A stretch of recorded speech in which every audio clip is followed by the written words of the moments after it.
In a guest column for The Hollywood Reporter, Linda Bloodworth Thomason, creator of the hit show Designing Women, describes the years of emotional manipulation she says she suffered at the hands of former CBS CEO and chairman, Les Moonves.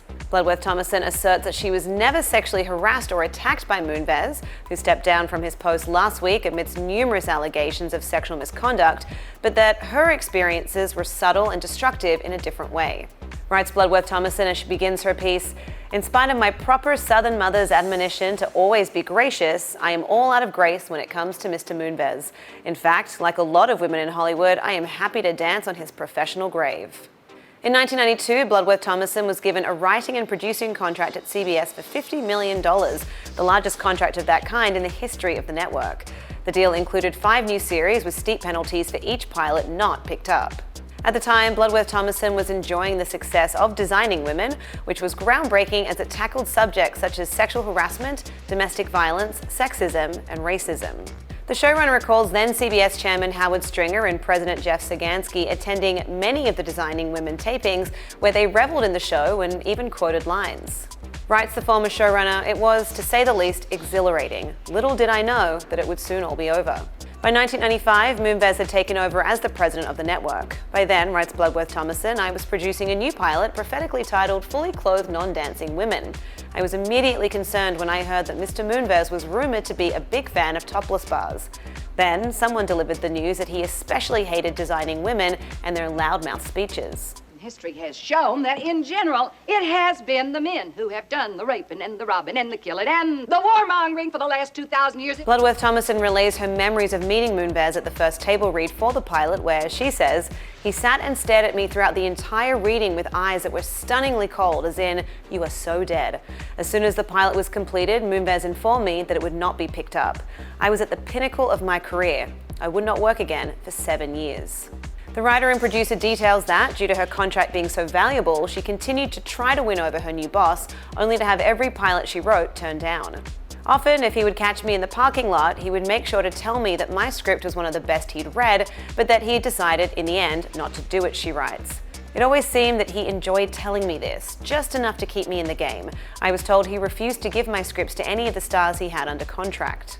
Bloodworth Thomason says that even when an actress was able to procure one of her scripts through an agent, the deal would immediately be killed.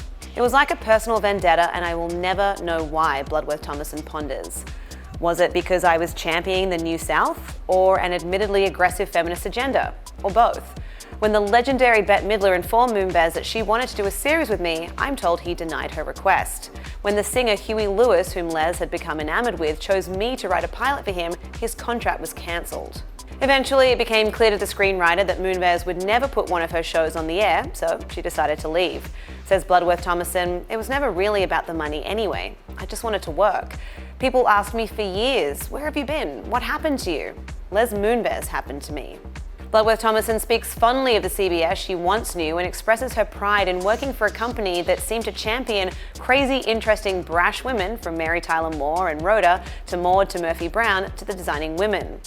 Says Bloodworth Thomason, many of these female characters paved the way for women to be single, to pursue careers and equal pay, and to lead rich, romantic lives with reproductive rights.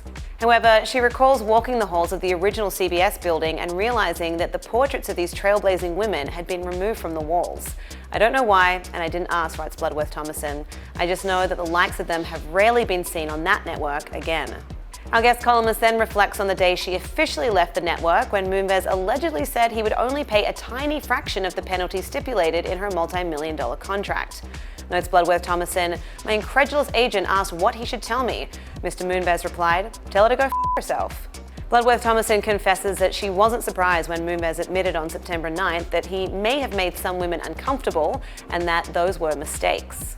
The writer acknowledges early in her column that her article about her experiences with Moonves is not wise or inspiring, but rather petty and punishing, and it's a thought she returns to as she explains, I wanted to offer this story in stark opposition to all the women-hating slimeball men like Harvey Weinstein, James Toback, and Les Moonves to say, this is how we, in the face of them, continue to lift and inspire one another.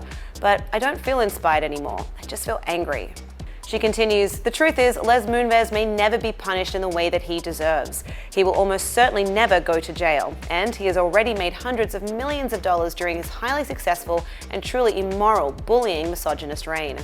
However, her words take on a more uplifting tone as she issues something of a battle cry. "We are not going to stop until every last one of you is gone," she writes. "We don't care anymore if you go to jail or go to hell. Just know at some point that you are leaving." And finally, Bloodworth Thomason concludes her column by addressing her former boss directly, writing, "And as for you, Mr. Moonves, in spite of the fact that I was raised to be a proper Southern female, and with your acknowledgement that I have never in my life spoken a single cross word to you, despite the way you treated me, may I simply say, channeling my finest Julius Sugarbaker delivery, go f yourself." To read Linda Bloodworth Thomason's full guest column recounting her experiences working for Les Moonves, head to THR.com. For the Hollywood Reporter News, I'm Lindsay Rodriguez.